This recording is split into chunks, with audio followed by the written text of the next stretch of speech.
channel ya. Yo, channel. Dibalas hukum. Itu satu. Yang kedua, saya kira ini tidak bisa diukur dengan materi begitu besar karena ini skill, menyangkut skill tertentu.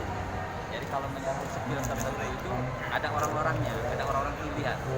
Tidak semua orang bisa memotret gambaran yang memang ada suasana psikologi, ada suasana kebatinannya. Maka dari itu tergantung orang personal yang menyikapi hasil didikan, hasil foto itu. Karena itu menunjukkan sebuah karakter baik yang memoto maupun orang yang difoto menjadi objek fotonya.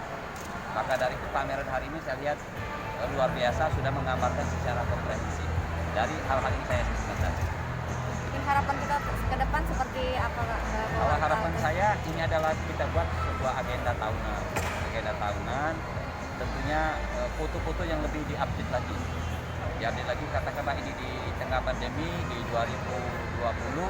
Nah itu yang ada tren-tren tertentu sehingga benar-benar aktual dan benar update. Oke? Oke, terima kasih Pak Dara.